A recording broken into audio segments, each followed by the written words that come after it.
नमस्कार।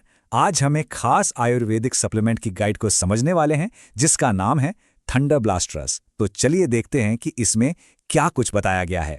कभी कभी ऐसा महसूस होता है ना कि शरीर में ताकत या एनर्जी की कमी हो रही है।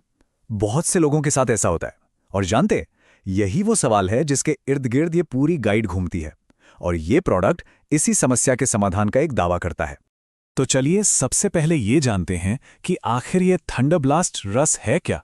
इसका एक छोटा सा परिचय लेते हैं। तो देखिए, ये एस्क्लेपियस वेलनेस का बनाया हुआ एक आयुर्वेदिक सप्लीमेंट है।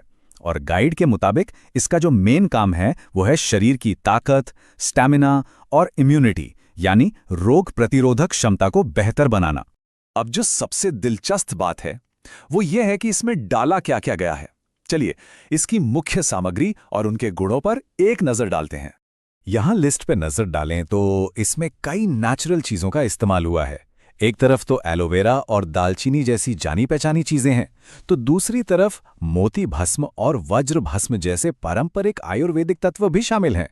और इस गाइड में बताया गया है कि हर एक चीज का अपना एक अलग खास फायदा है। तो सवाल ही उठता है कि इन सारी चीजों को मिलाकर आखिर स्वास्थ्य को क्या क्या फायदे पहुंच सकते हैं। चलिए अब इस पर बात करते हैं।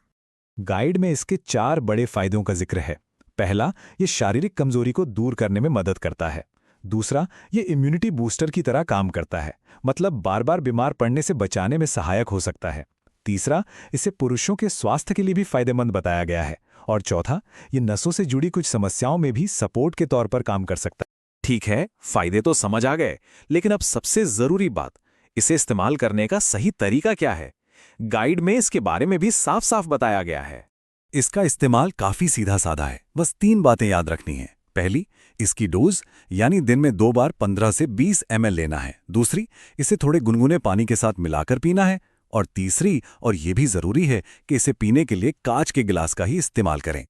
अब आते हैं आखिरी और सबसे क्रिटिकल हिस्से पर, यानी वो जरूरी सावधानियां और संपर्क की जानकारी जिसका ध्यान रखना बहुत बहुत जरूरी है।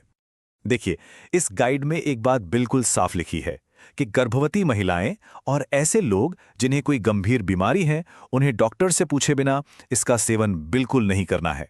ये एक बहुत ही महत्वपूर्ण चेतावनी है, इसे नजरअंदाज नहीं किया जा सकता। और अगर किसी को ज्यादा जानकारी चाहिए या कोई सलाह लेनी हो तो गाइड में डॉक्टर प्रदीप कुमार से संपर्क करने के लिए उनका मोबाइल नंबर भी दिया गया है। तो ये सारी जानकारी हम एक जरूरी सवाल पर लाकर छोड़ देती है।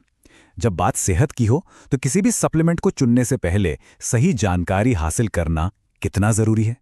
सिर्फ दावों पर जाना चाहिए या पूरी पड़ताल करना हमारी अपनी जिम्मेदारी है। इस पर सोचना बहुत जरूरी है।